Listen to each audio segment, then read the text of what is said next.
Molt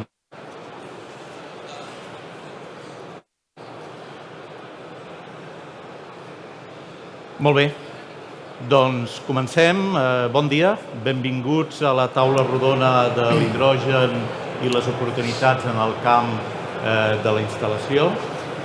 Soc Ramon Jané, de l'Institut de Recerca d'Energia de Catalunya, i per mi és un plaer estar avui aquí moderant aquesta taula i agraeixo la invitació a la Federació de Gremis d'Instal·ladors de Catalunya una mica per aquesta invitació. A veure, de tots és conegut que l'hidrogen verd genera grans expectatives i per diferents motius. Probablement el primer és perquè és un element imprescindible per poder dur a terme la transició energètica i d'alguna manera aconseguir els objectius de descarbonització que ens hem marcat. Però també perquè és un nou vector energètic que, com comentarem després, té molts avantatges en quant a la seva utilització final. Però, a més, jo m'atreviria a dir que una tercera raó és que ha tingut un gran impuls i un gran suport des de la Comissió Europea i els diferents estats membres, i això s'ha traduït en uns plans estratègics, uns fulls de ruta, i també en la disponibilitat d'uns fons europeus que ara mateix són molt importants. Però també a nivell espanyol o de la península ibèrica s'està parlant de que realment serem un hub de l'hidrogen. Hi ha grans projectes en marxa, alguns d'ells inclús es van anunciar ahir, com el de l'hidroducte o aquest corredor de Barcelona a Marsella, però clar, tot això fa un escenari que és realment molt atractiu, però que és un escenari mig termini de grans projectes, i el que ens preguntem avui aquí, i és l'objectiu d'aquesta taula rodona, és veure com podem aterrar aquestes oportunitats en el camp concret de la instal·lació i veure que aquestes oportunitats que es puguin generar siguin l'any que ve, a 2 anys, o siguin al curt termini, i que no tinguem que esperar el 2030, que ningú sabem on estarem. Llavors, una mica la discussió avui serà debatre sobre aquestes oportunitats, i tenim 3 ponents que ens donaran diferents perspectives sobre el que és el món de l'hidrogen. Tenim la perspectiva de l'operador de xarxa, per Gerard Ballester, el primer que està per la dreta, per la vostra esquerra, perquè la xarxa al final és fonamental perquè aquest hidrogen arribi als punts de subministre. Tenim la perspectiva també dels fabricants, que és Alberto Jiménez, perquè si no tenim aparells que puguin funcionar amb hidrogen, difícilment farem res. I tenim, com és obvi també, la posició, la perspectiva de l'administració, que juga un paper fonamental, perquè hi ha temes de marc regulatori i tal. Per tant, benvinguts els 3, és un luxe per mi que esteu aquí, i d'alguna manera hem organitzat la taula rodona amb una primera ronda, que és la 2, on cada un dels ponents exposarà o sintetitzarà la seva visió, el seu posicionament, ja per donar pas al que serà el debat pròpiament, i deixarem també uns minuts al final per obrir el debat a tots els que esteu aquí, els assistents. Llavors, jo quasi, si us sembla, comencem. Cedeixo la paraula al Gerard Ballester, que té més de 17 anys d'experiència en l'àmbit de les xarxes de gas, ha desenvolupat tasques d'explotació, disseny d'infraestructures, qualitat de gas i fins i tot en el que és la utilització en temes de mobilitat marítima i terrestre. Actualment és responsable d'arquitectura, processos i normativa a Netja, que és del grup Naturgy, i et cedeixo la paraula. Molt bé, moltes gràcies, Ramon. Bon dia. La meva intenció és fer una visió des del punt de vista de l'operador de les xarxes, perquè com bé deia el Ramon, si la nostra pretensió és que l'hidrogen arribi a les llars, doncs el camí d'entrada, evidentment, ha de ser la xarxa. No? Llavors, suposo que és el... Quin és el... Albert, funciona? Ara, perdó. Vale, ja està.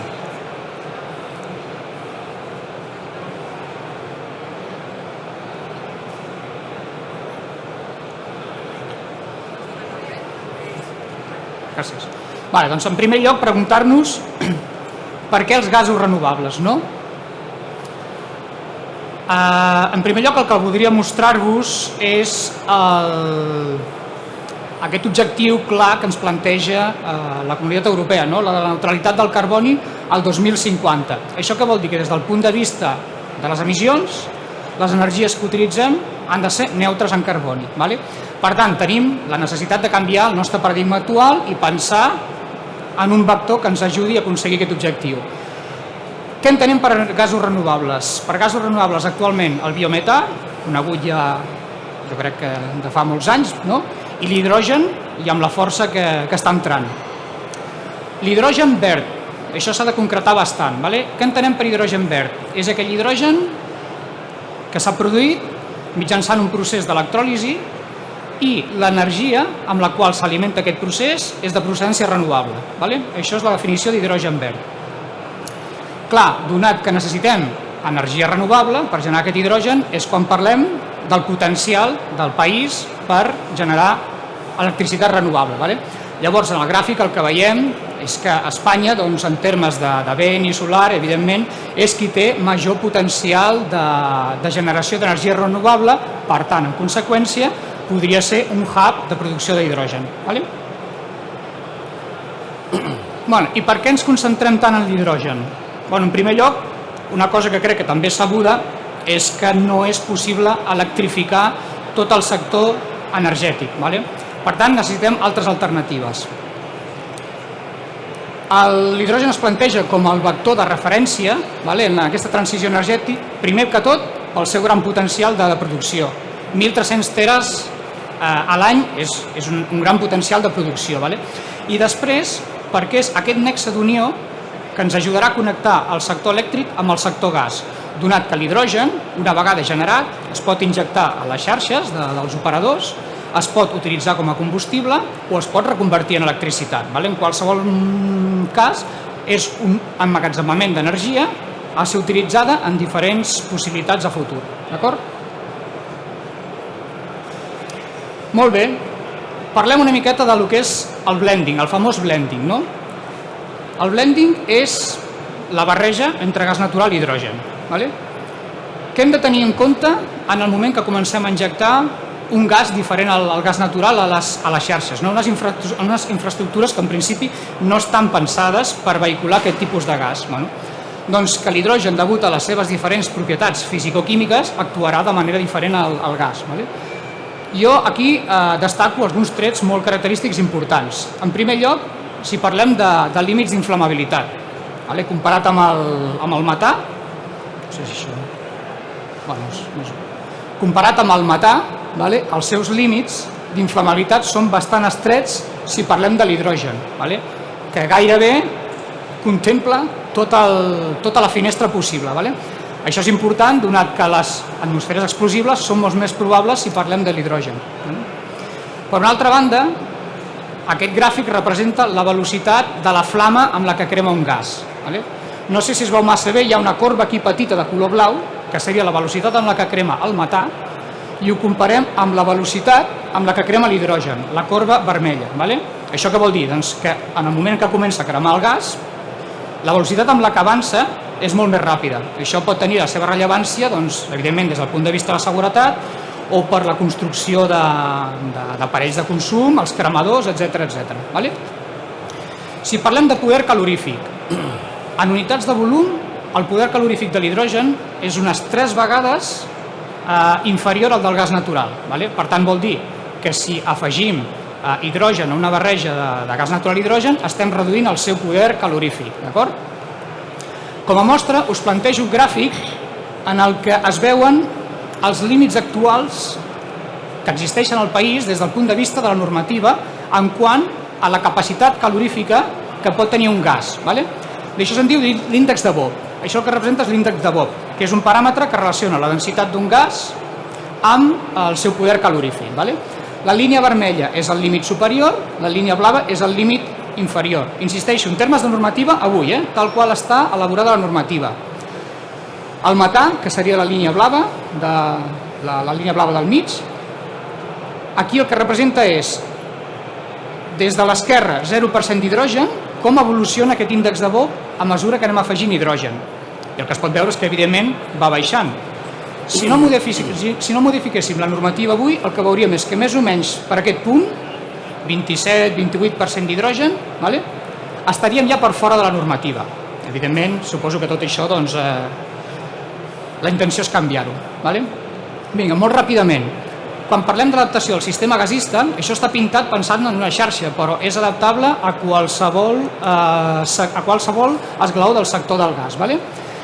Normalment pensem en l'adaptació des del punt de vista de les infraestructures, el primer que ens ve al cap són els materials, no? Però el que volem posar en valor és que s'han de considerar altres coses, no? Les infraestructures, materials, dimensionaments, l'explotació, els aparells que utilitzem, no? Els elements típics d'una xarxa. Des del punt de vista de la gestió d'energia, com mesurem aquesta energia? Estem mesurant un element diferent, vale? Important, la seguretat. Totes les operacions que desenvolupem, intervencions d'urgència, mesura de la qualitat de la higiene dels gasos de combustió, etc. No? I finalment des de l'autorització, evidentment, no? Des dels aparells domèstics típics, calderes, cuines, passant per la indústria i, com no, la mobilitat. Vale? Bueno, i què estem fent? Molt resumidament, en el sector, doncs, per avançar en aquesta adaptació. No? El secret de l'adaptació és saber fins quan hem d'aplicar aquest refitting, no? Quant de temps ens exigirà aquesta adaptació i quin cost tindrà.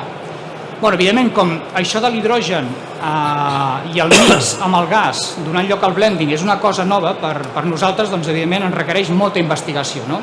Hi ha molta bibliografia ja escrita, tipus infogràfics d'associacions europees que venen, no es veu bé, però aquí hi ha una sèrie d'elements característics del sector del gas, des del transport, la distribució, l'ús final, i més o menys un percentatge pel qual aquest element en qüestió és viable actualment per rebre hidrogen.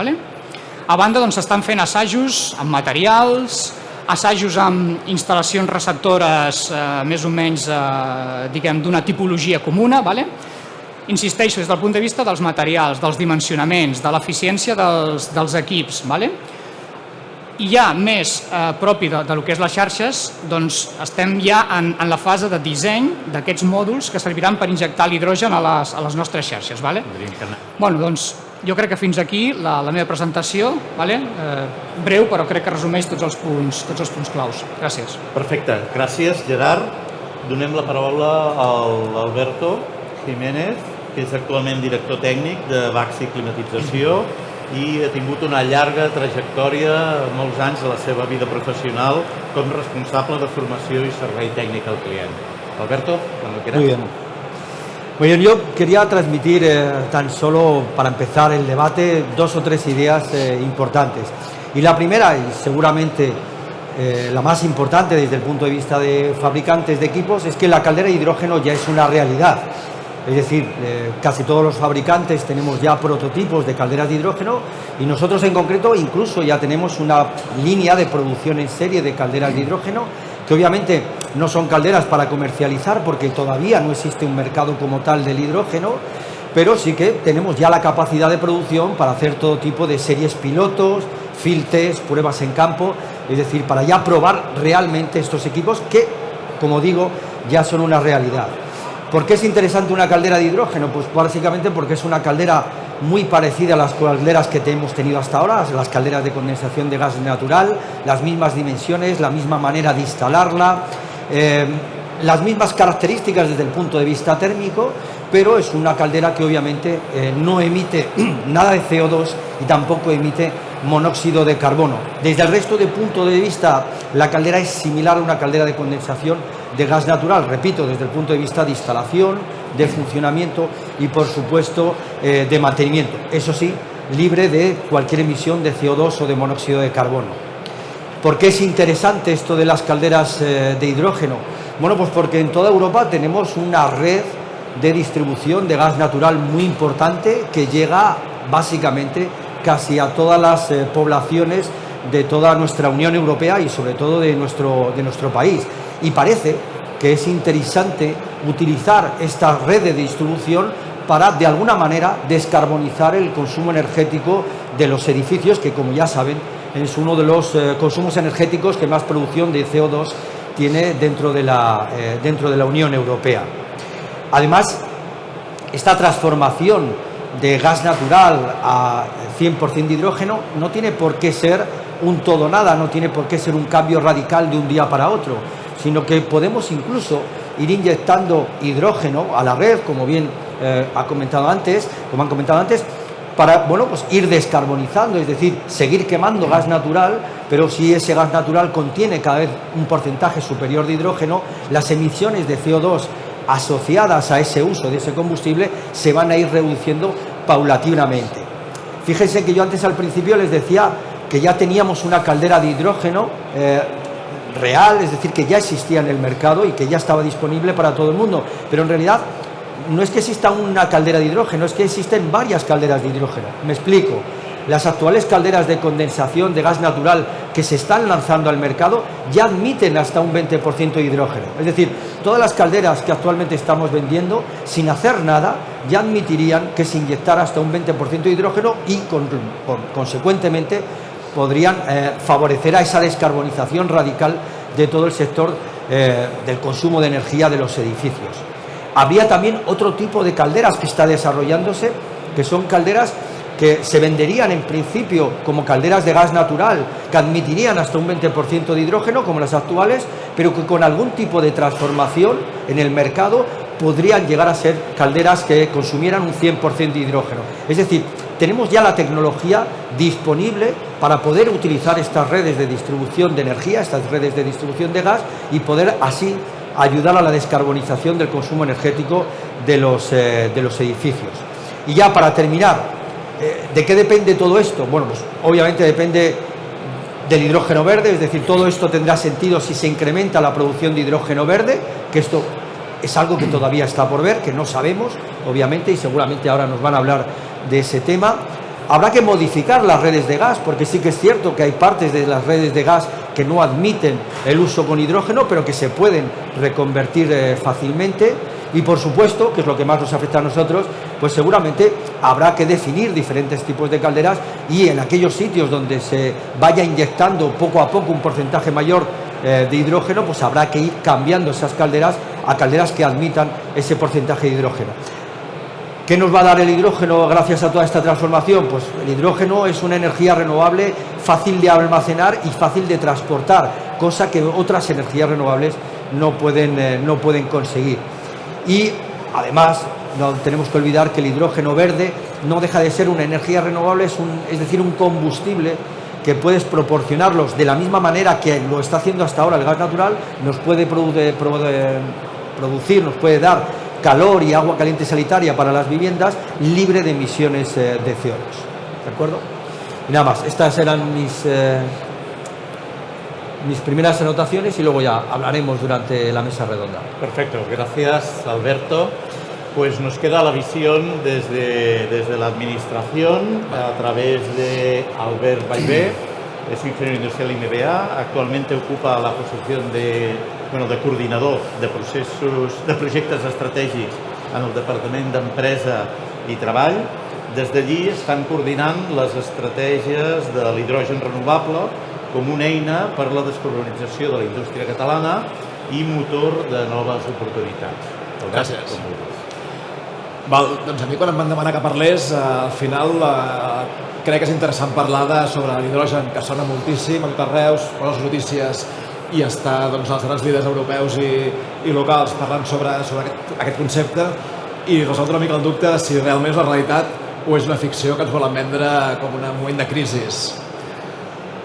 Estructuraré la presentació amb 3 preguntes bàsiques que crec que poden una mica focalitzar aquest tema. Llavors, l'hidrogen verd és un vector de futur, ho veiem com una possibilitat real de cara a un horitzó més o menys curt, doncs com a mínim a nivell europeu el que s'està fent és posar molts recursos, això és evident. Ja des de l'any 2020 la Unió Europea publica l'estratègia de l'hidrogen i defineix l'hidrogen verd o renovable, perquè aquí tenim una mica el debat sobre entre el tema de les energies renovables que són i una mica la derivada de l'energia nuclear, que estava enterrada, doncs torna al debat polític. El 2020 hi ha la primera estratègia de l'hidrogen renovable, conforme la Unió Europea considera un vector que és especialment interessant i que, per tant, les polítiques d'inversió de recursos públics en gran mesura aniran cap allà. Es fa tota una planificació, previsió de capacitat de producció, de quines línies o en quins sectors estratègicament s'ha d'intervenir primer. Llavors això, hi ha una sèrie d'horitzons amb uns objectius quantificats. Què passa? Doncs que arriba la crisi política entre Rússia i Ucraïna, deriva amb una restricció d'accés al gas rus i això fa que la Unió Europea faci una altra apretada en aquest sentit i presenti el pacte, el pla REPowerEU, que és una dedicació de recursos i un escurçament d'aquests terminis i un augment dels objectius per aconseguir descarbonitzar la indústria a través de l'hidrogen verd. Altre cop, en el debat de l'estat de la nació, a mitjans de novembre, la presidenta Ursula von der Leyen altre cop diu no, hem d'apretar encara més amb l'hidrogen verd i anuncia un fet important que és aquesta creació del Banc de l'Hidrogen, que vol dir que 3.000 milions d'euros aniran dedicats a projectes de recerca i innovació, vol dir d'aplicació industrial dedicats a l'hidrogen. També fan una sèrie d'objectius en quant a producció i en quant a importació d'hidrogen, que també és un tema interessant de les relacions amb tercers països que poden haver-hi al llarg del món per portar hidrogen amb les seves diferents fórmules, segurament com uns carriers. Segon tema, hem d'anar a l'hidrogen, però quan arribarem a l'hidrogen? Doncs també la Unió Europea en aquest sentit publica un full de ruta, que bàsicament el que ens diu és quins sectors inicialment seran els primers a incorporar l'hidrogen verd en les seves diferents fórmules. El primer, la mobilitat, és un sector que tant a nivell d'emissions de CO2 globals com a nivell de contaminació de l'aire a nivell local, a nivell de ciutats, es considera prioritari descarbonitzar.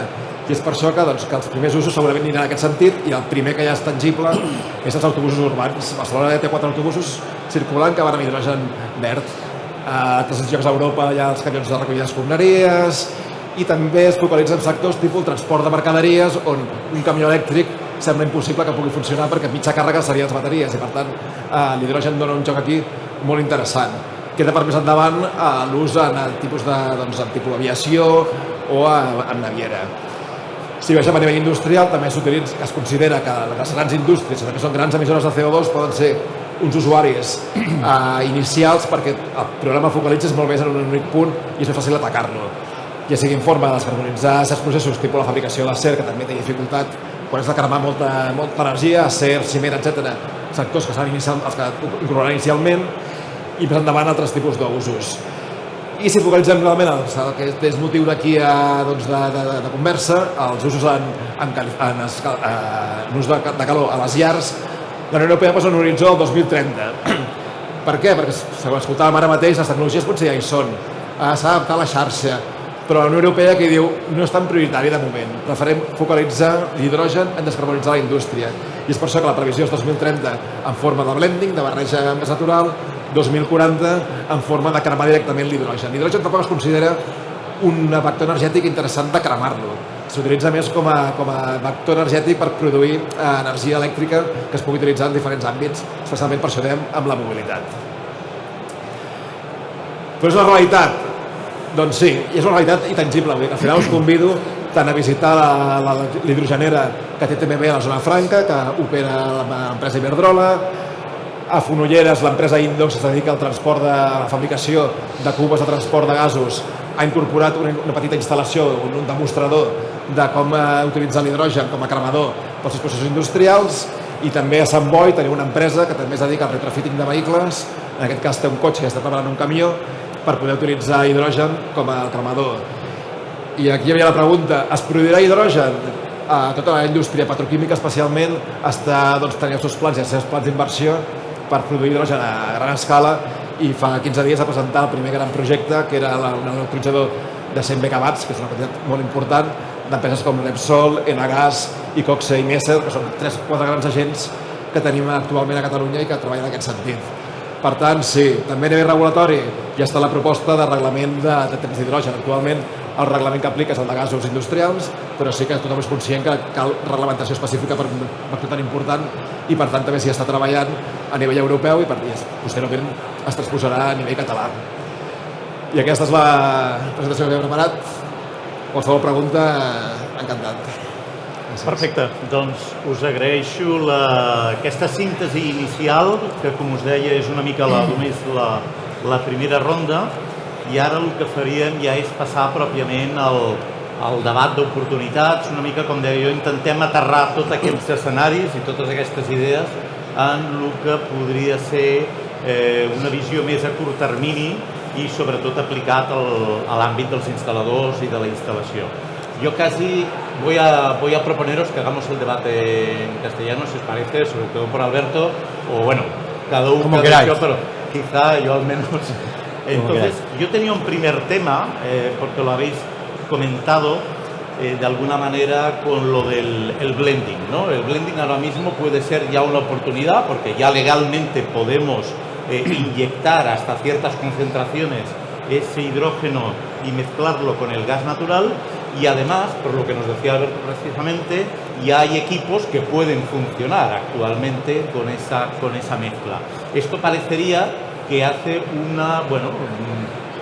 permite ya empezar a caminar en ese tipo de instalaciones, ¿no? Y hace más viable. Entonces yo os quería preguntar tanto desde el punto de vista de red, de aparatos, como un poco cuál es vuestro posicionamiento. ¿Realmente veis que esto puede ser una oportunidad para empezar a caminar? Yo creo que ha habido pilotos en Europa ya inyectando, acotados a determinadas zonas geográficas, en que ya se ha comprobado hasta que, no sé, Gerard, si puedes comentarnos cuál es tu visión. Como decía antes, el tema de viabilidad es posible, ¿vale? La gracia está en encontrar el punto de equilibrio, es decir, todo es posible pero con un coste.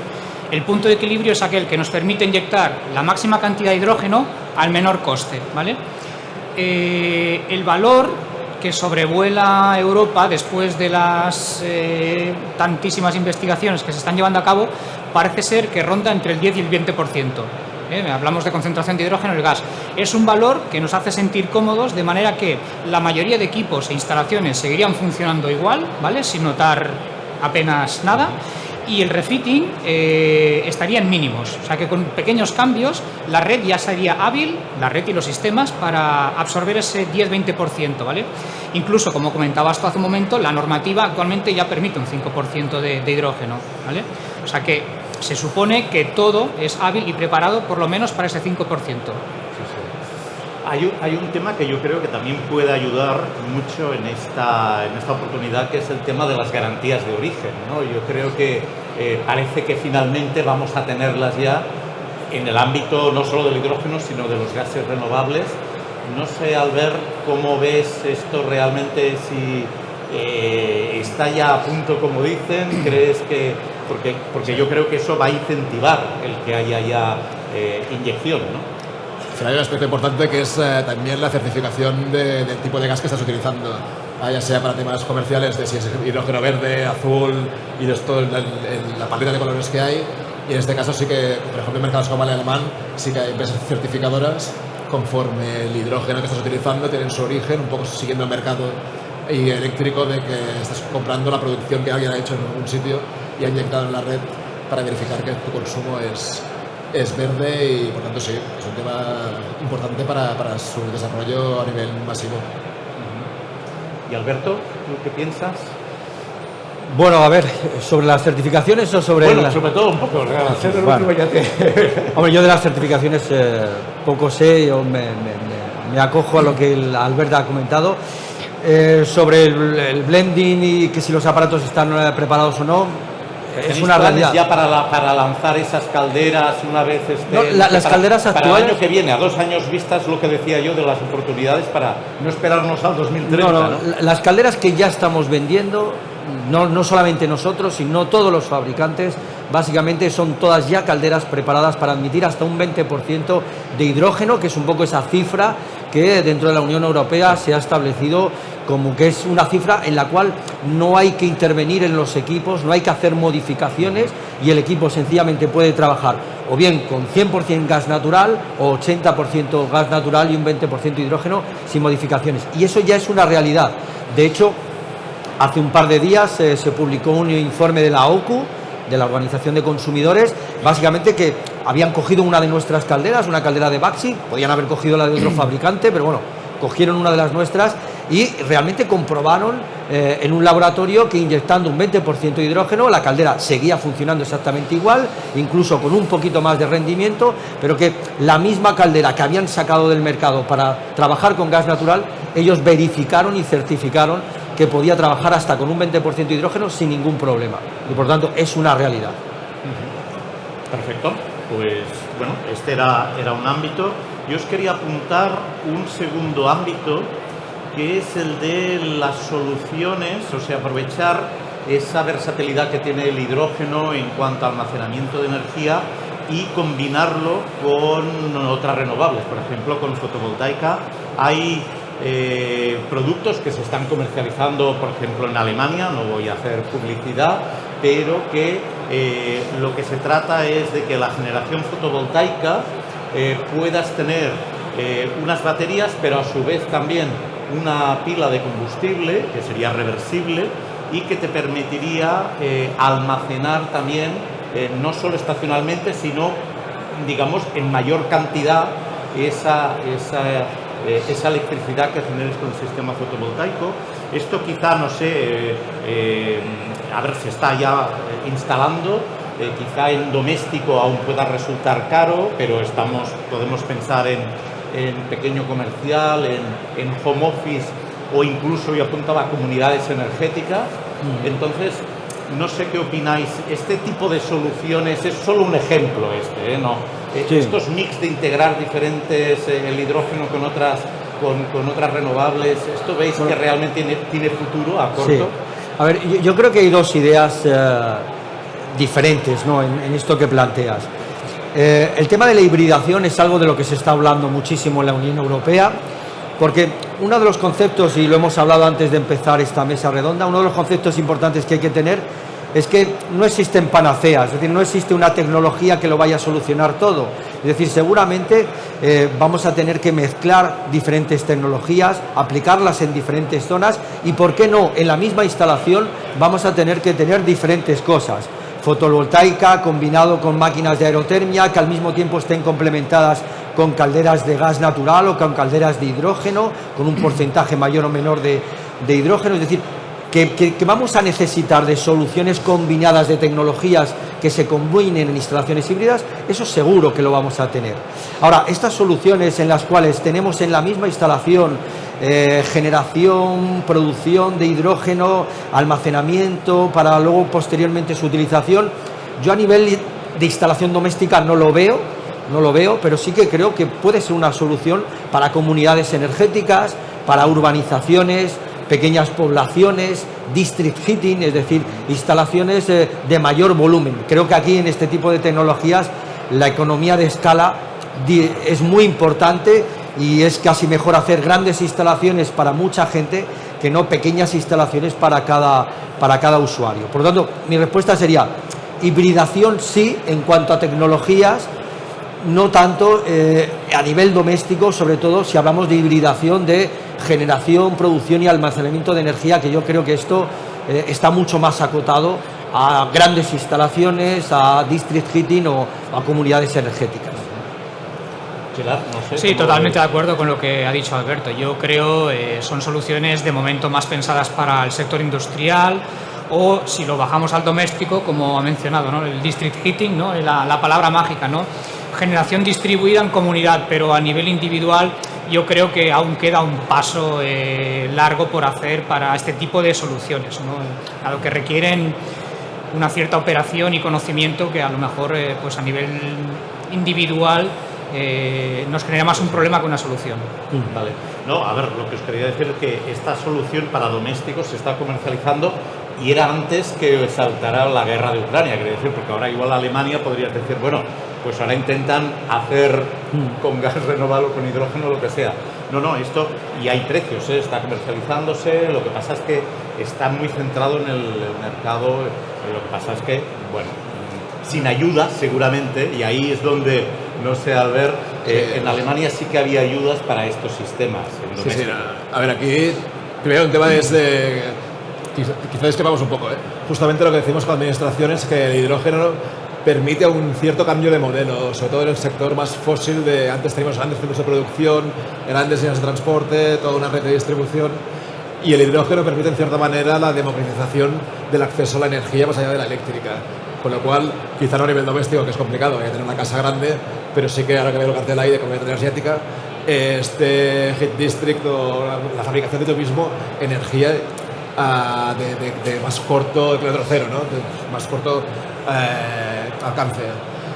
Por tanto, sí, la hibridación sí que permite esto, optimizar todas las tecnologías. En este caso, el hidrógeno tiene unas propiedades muy interesantes para integrar el sistema, y sumado al tema de los costes. Al final también baterías, pues tienes un coste en volumen, tienes un coste en materiales, hay toda la crisis de acceso a ciertos materiales para hacer electrónica, que esto favorecerá la transición hacia el hidrógeno porque no tienen estas componentes, y por lo tanto sí que tiene un juego y un campo para correr muy interesante. Perfecto. Bueno, pues este lo dejamos más en el medio plazo, en ámbitos como comunidades energéticas, district heating. Hay un tercer tema que os quería plantear, que es un poco las aplicaciones que se deriven de movilidad sostenible. Yo creo que el entorno de FinTech no es el de movilidad, pero sí es cierto que pueden haber unas oportunidades derivadas de la utilización del hidrógeno en la movilidad. Yo básicamente estaba poniendo aquí dos ejemplos. Uno es el de las hidrogeneras, o sea, la hoja de ruta del hidrógeno en España define pues, que tenemos que tener entre 100 y 150 hidrogeneras, creo, para 2030, y las hidrogeneras son sistemas, bueno, no es que sean complejos, pero sí requieren, hay compresores, hay tal, varias etapas, cosas que requieren operación y mantenimiento, que quizá sí que sea un tema que desde el ámbito de la instalación pues esté mucho más accesible, ¿no?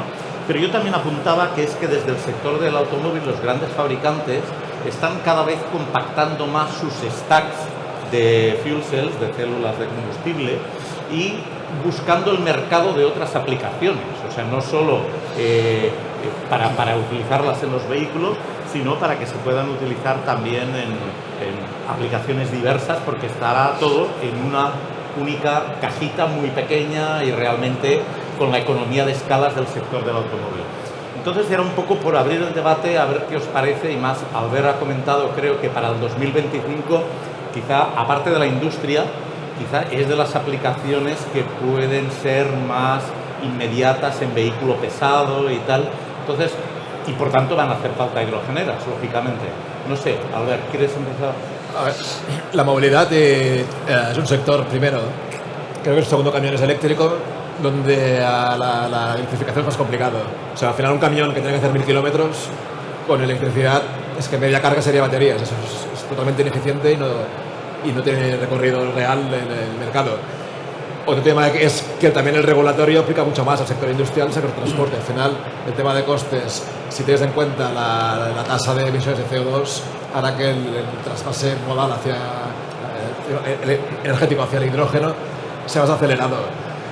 A nivel tecnológico, lo que es electrolizadores y todos los sistemas que están en una hidrogenera no están conocidos, no hay un gap tecnológico que haya que cubrir tan rápido, o sea, es tecnología que existe más o menos y que hay que aplicar, con lo cual creemos que sobre todo esto en transporte de larga distancia por el tema de emisiones de CO2, como el transporte urbano, autobuses, camionetas, etcétera, porque las ciudades cada vez van a ser más restrictivas en emisiones de partículas, tiene mucho recorrido, y aquí hay un campo donde las predicciones de 100-150 hidrogeneras que marcan la hoja de ruta española es a lo largo de cada 300 kilómetros a lo largo de toda la red de alta capacidad. Esto seguramente se va a superar rápidamente y se va a quedar corto, porque a nivel de números el operador logístico, tanto público, que tiene mucha subvención, como el privado, que también hay el programa MOVES, hay 20 millones de euros solo en Cataluña para subvencionar este tipo de vehículos. tiene pues esto, cierta ventaja para ser de los primeros en implementarse. No sé. Desde mi punto de vista, yo creo que efectivamente hay determinados tipos de transportes. Él ha comentado el transporte pesado por carretera, pero es extrapolable al transporte marítimo y, por supuesto, a la aviación, ¿no? Yo creo que plantearse un transporte de este tipo eléctrico no es viable. Y el hidrógeno es ese vector, como hemos dicho también antes, que creo que cubre ese sector en el que la electrificación no es capaz de llegar y que, por tanto, el servicio es totalmente suministrable y asumible por hidrógeno. Sí.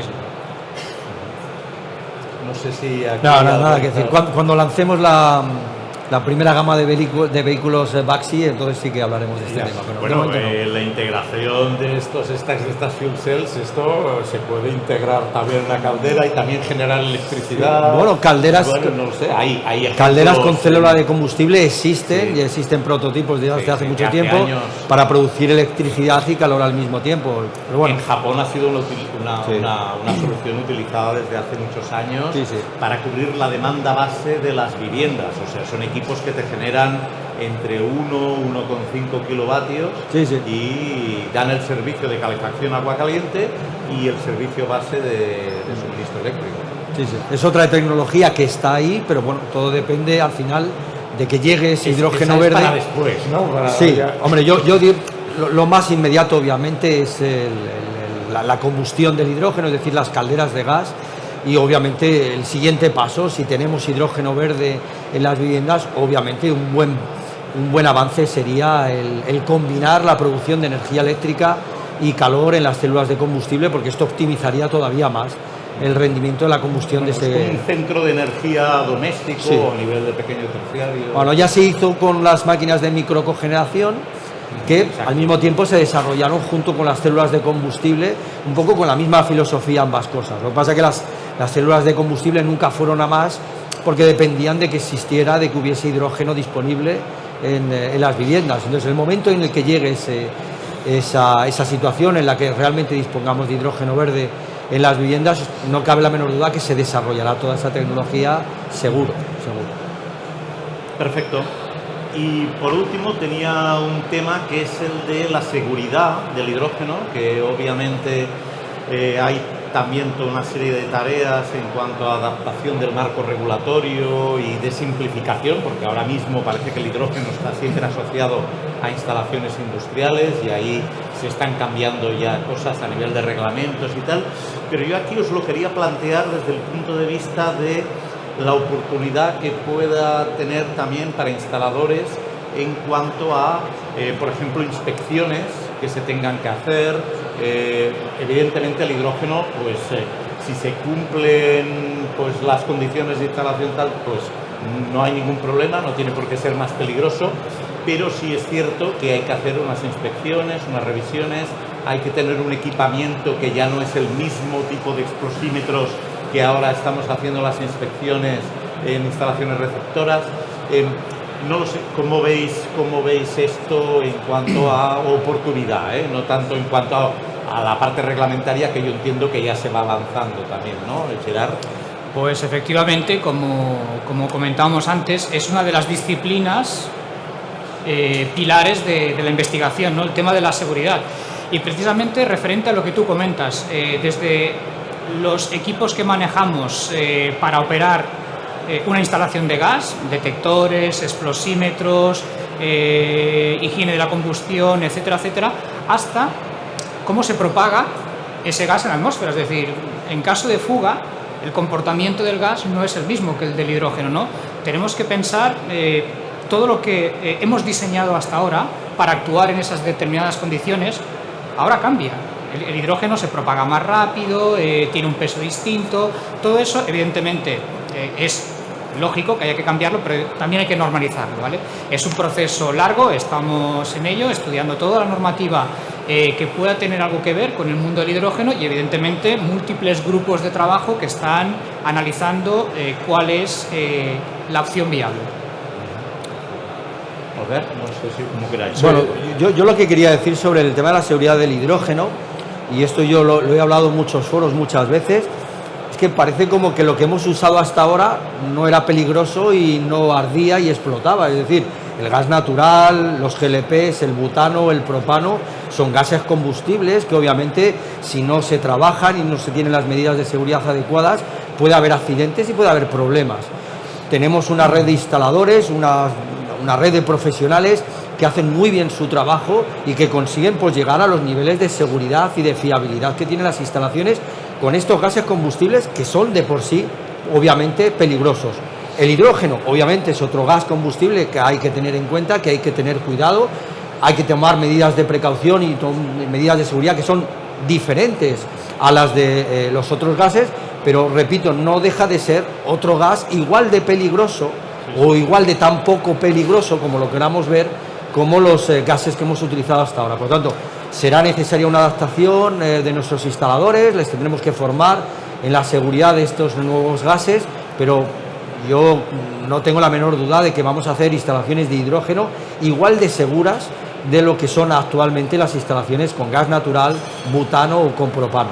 Exacto, es solo conocer un poco las características propias, al igual que el GLP no tenía nada que ver con el gas natural en cuanto a cuando hay una fuga, tiene un comportamiento muy diferente, pues aquí es lo mismo.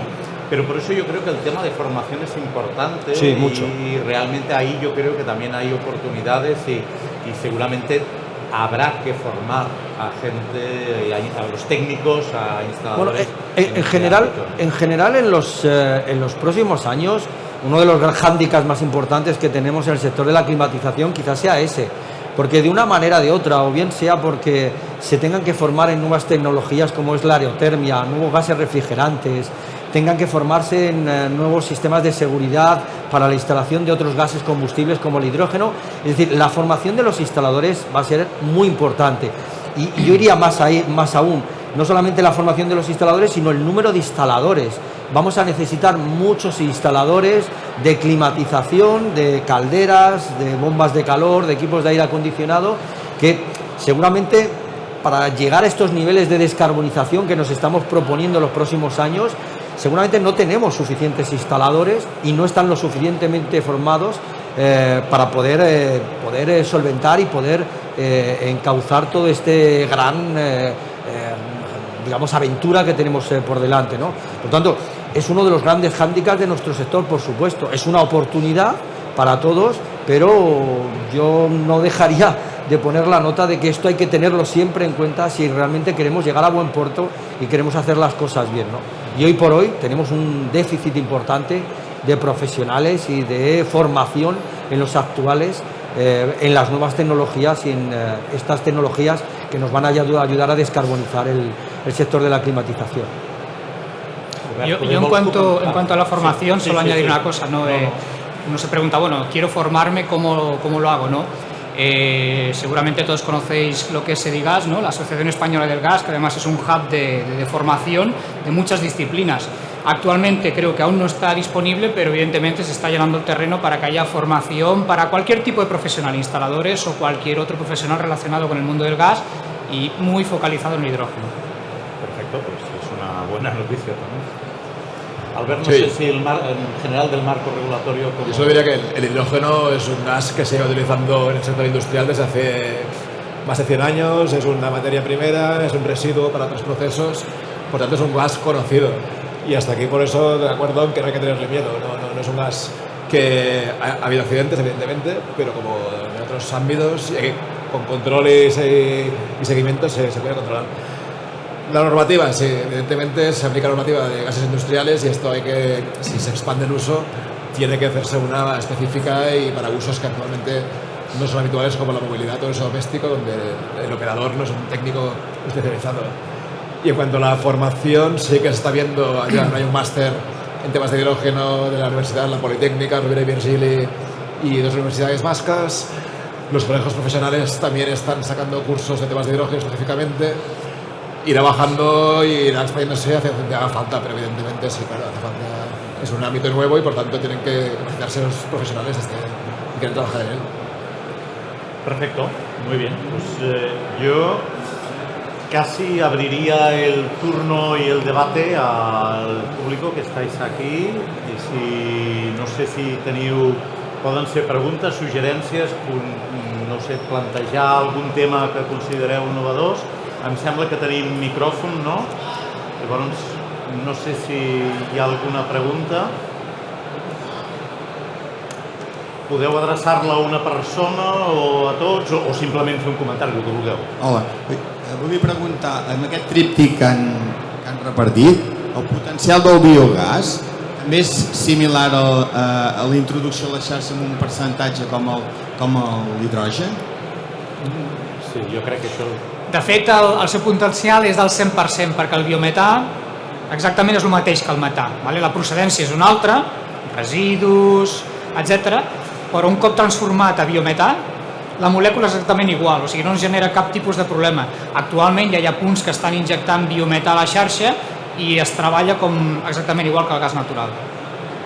Gràcies. I des del punt de vista dels aparells també, perquè és un gas Sí, exactament igual, o sigui, tot igual. Absolutament compatible tant per la xarxa com pels aparells que el consumeixen. En el moment que entra a la xarxa ja no hi ha diferència. Sí, hi havia un altre. Jo.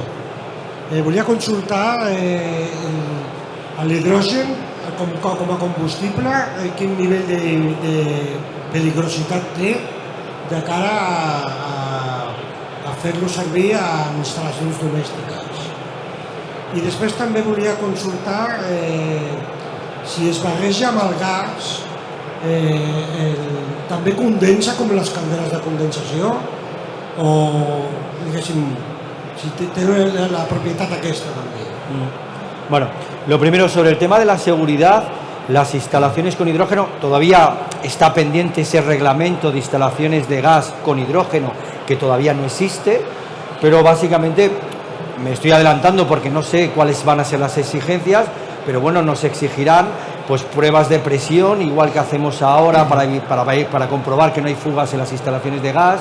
Nos pedirán en algunos casos rejillas de ventilación y me imagino que bueno, pues en instalaciones de cierto volumen, es decir, salas de caldera, seguramente nos pedirán detectores de fugas específicos para el hidrógeno, pero no va a ser nada diferente o muy distinto de lo que tenemos actualmente, adaptado para el gas natural, para el propano o para el butano. Es decir, que desde el punto de vista de la seguridad de las instalaciones, los instaladores, cuando lleguen estos reglamentos de hidrógeno, no os vais a encontrar otra cosa que no sea lo que ya conocíamos del gas natural y el propano.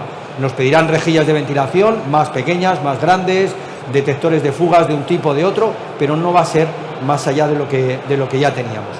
Y de lo que hablabas desde el punto de vista de la condensación, cuando quemas hidrógeno, lo único que sale por la chimenea básicamente es vapor de agua.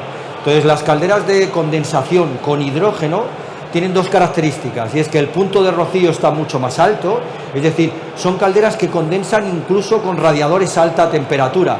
¿Te acuerdas que para una caldera de condensación de gas natural el retorno tiene que estar por debajo de 50 grados? Pues en una caldera de hidrógeno, con retornos por debajo de 70 grados, ya son capaces de condensar, y además condensan más volumen de agua.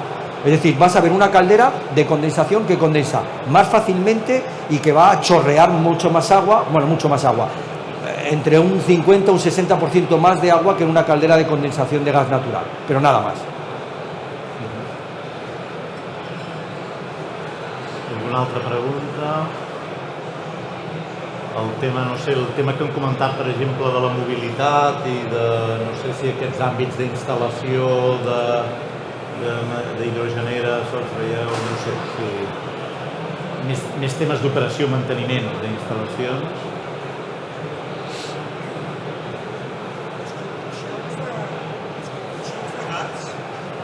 Sí. Espera, perquè el sentim. Sí. Una pregunta més que se m'havia oblidat. Les conduccions que fan servir ara per al gas, Sí.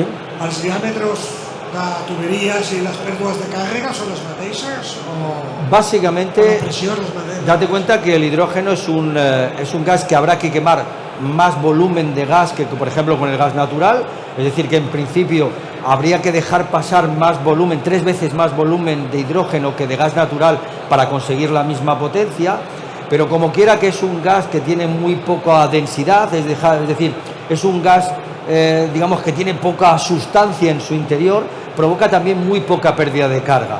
Por lo tanto, las tuberías que estamos utilizando actualmente valdrían exactamente, porque las pérdidas de carga por metro lineal del hidrógeno son mucho más bajas que las del gas natural, aunque eso sí, habría que hacer circular el gas más rápidamente, con más caudal, porque hay que quemar 3 veces más gas, más volumen, para conseguir la misma potencia. Pero para que te hagas una idea, en el modelo de caldera de condensación 100% de hidrógeno que hemos sacado al mercado, la tubería de gas es exactamente la misma que la de la caldera equivalente de gas natural. Es exactamente la misma tubería. O sea, se bombea a más velocidad, ¿no? Sí, va a pasar. Más presión, más velocidad. Por dentro vas a ver qué pasa, no lo vas a ver, pero el gas estará pasando más. Si ves el contador que es volumétrico, si verás que va más rápido. Obviamente los señores del gas nos lo tendrán que cobrar 3 veces más barato. Gracias. Seguro. Un matiz sobre esa cuestión, lo que es el dimensionamiento de las tuberías, de acuerdo con lo que dice Alberto, ¿no? Y más cuando hablamos de porcentajes de blending bajos, a lo mejor hay que tener en cuenta el dimensionamiento de los contadores, que lo menciona en algún cliente, es que ese rango de medición del contador está casi al límite. El momento que tú aumentas el caudal, podría que no midiera correctamente. Quizás es el elemento de la instalación más sensible a los aumentos de caudal, ¿vale? Desde el punto de vista del regulador, limitadores de caudal, equipos de consumo, no debe haber ningún problema. Sí, en cuanto al tema de la movilidad, habéis hecho mención, creo, o lo he entendido así, al gran transporte, mercancías, os he comentado el marítimo, la aviación incluso, pero no habéis hecho mención, entendido, a lo que es el coche particular. Entonces la pregunta es, entiendo que sí que es de aplicación al coche particular, pero al no haber hecho mención, ¿cuál es el motivo? Y luego una segunda pregunta, comparado con el coche eléctrico, que ahora sí que está muy en boga, el coche particular, ¿es mejor o sería mejor el futuro más barato y menos contaminante el coche con motores de hidrógeno o el eléctrico tal como está concebido actualmente? Vale, el coche no se considera prioritario porque para el uso que tiene habitualmente se puede hacer en eléctrico. Y la máxima con el hidrógeno es que todo lo que se puede hacer eléctricamente no hacerlo con el hidrógeno. El hidrógeno viene de la electricidad, hay que generar electricidad y transformarlo en hidrógeno. Al rendimiento creo que está sobre el 25-30%. O sea, hay que generar, y tanto que tiene que ser renovable, un parque tanto de fotovoltaico o eólico enorme para que la unidad energética disponible sea mucho más pequeña. Con lo cual, lo que creemos de esta estrategia un poco política es que lo que se puede hacer en eléctrico directamente se hace en eléctrico. Y un coche, excepto usos pues, cierto tipo, quizás sí, con batería alcanza que tiene actualmente 300-400 kilómetros, dan para el 95% del uso. Otro tema, por ejemplo, es sectores específicos. El tema del taxi, por ejemplo, ¿no? Ha sido el primero en incorporar la movilidad eléctrica. El hecho que el hidrógeno puedas cargarlo como si fuera gasolina, en 5 minutos puedes cargar un coche o menos, le da ventaja sobre el eléctrico que necesitas 4 o 5 horas. Y el coste del vehículo parado, pues ahí tiene su qué de verlo. Pero para particulares, os digo, el hidrógeno actualmente tiene una visión a nivel sobre todo europeo de uso industrial. Para uso doméstico se le ve recorrido, pero no es prioritario actualmente. Y quizá yo apuntaría también que hay un tema de eficiencias. Actualmente la energía que necesitas para generar ese hidrógeno y el análisis que hace del well to wheel en los vehículos, comparando el eléctrico también, claro, aún hay que optimizar de alguna manera esa eficiencia para conseguir el hidrógeno, no del coche. El coche está más eficiente, pero... Sí. Un coche de hidrógeno es un coche eléctrico, en general. O sea, es un coche que tiene un motor eléctrico, tiene una pequeña batería y lo que tiene es el depósito de hidrógeno y un electrolizador que genera le da potencia al motor eléctrico. Otra cosa es lo que, por ejemplo, hace esta empresa de Samboy, que es meter el hidrógeno en el motor de combustión. Bueno, tiene su qué y también en el sector de automoción el tema de seguridad también es bastante crítico. Al final pueden tener impactos, tienes más control. Pero en principio, en movilidad personal, el coche eléctrico seguirá siendo eléctrico. Debería. Yo añadiría Sí. solo una cuestión, porque la pregunta es muy interesante, ¿no? En cuanto a qué es menos contaminante, el coche eléctrico o el coche hidrógeno. En general, tendemos a pensar, comparamos el consumo del coche eléctrico con el del hidrógeno. En el punto de consumo en la ciudad, evidentemente, es totalmente limpio, pero a mí me gustaría que ampliáramos la visión y pensamos en todo el ciclo de vida, desde el momento que se empieza a fabricar ese coche eléctrico hasta que muere y se desmantela. Porque si comparamos todo el ciclo de vida, yo disculpad la falacia, pero es más contaminante todo ese ciclo de vida en el caso del coche eléctrico que en el de gas o incluso en el diésel, ¿no? Y eso a veces lo perdemos del punto de vista y no es menor el tema. Creo que ya no nos da tiempo para más preguntas. Gracias. Os iba a pedir casi un titular, no sé si tenemos tiempo. Vale. ¿Podéis dar una frase ya un poco para cerrar rápida, cada uno de vosotros? Por orden de aparición, para mí sería hidrógeno igual a vector energético relevante en la transición. Perfecto, gracias, Gerard. Yo diría que el hidrógeno actualmente es la herramienta para hacer la descarbonización de la industria. Es hacia allí donde van las políticas públicas. Y yo diría claramente que la caldera de hidrógeno es una realidad. Perfecto, pues oye, gracias a los ponentes, gracias también a los asistentes y nada, ha sido un placer.